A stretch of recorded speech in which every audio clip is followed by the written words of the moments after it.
अभी आप सुन रहे हैं मिंटू म्यूजिक स्टूडियो की धमाकेदार प्रस्तुति। म्यूजिक डायरेक्टर नीतीश राज।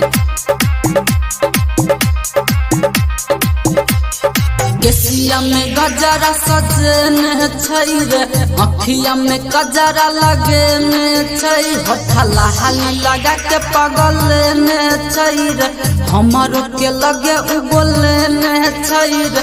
देखे में का महल छै, चौपाल जी के महल छै। उम्र 16 साल छै, यादव जी के महल छै।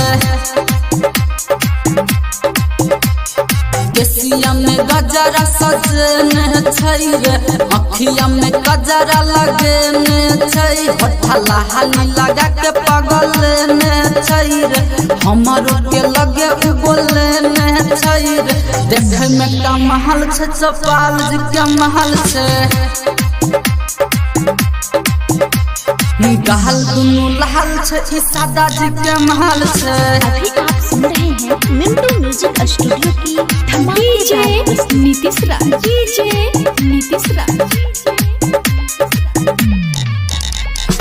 मंगुरा नवादा।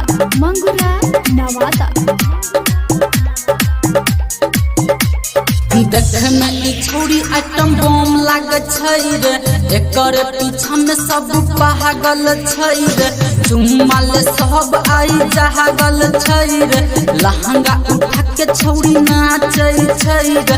देखे में बवाल छै, चौपाल जी के महल छै। मोट एकर लाल छै, पासवान जी के महल छै। केसिया में गजरा सजने छै रे, अखिया में गजरा लगे ने छै, होठला हाली लगा के पगल ने छै रे, हमारो के लगे उगोले ने छै रे। लहंगा चोली वाली छौरी यादव जी के महल छै। मोट दुनू लाल छै, चौपाल जी के महल छै। अभी आप सुन रहे हैं मिंटू म्यूजिक स्टूडियो की धमाकेदार नीतीश राज।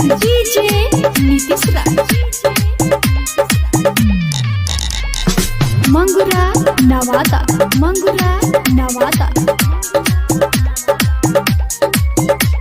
राजा राम बिहारी के खुश करे छै, अमित उमेश संग रोज घूमै छै, बरजस नीतीश खूबे महाजा लुटै छै। देखिए के छौरी हमरा कुत्ता कहै छै, ओट दुनू लहल छै, ई यादव जी के महल छै। एकर उम्र 16 साल छै, चौपाल जी के महल छै।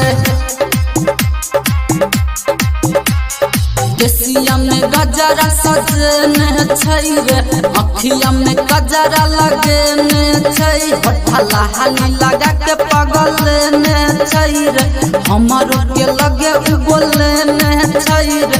देखे में का महल छै, चौपाल जी के महल छै। देखे में बवाल छै, सरकारी महल छै।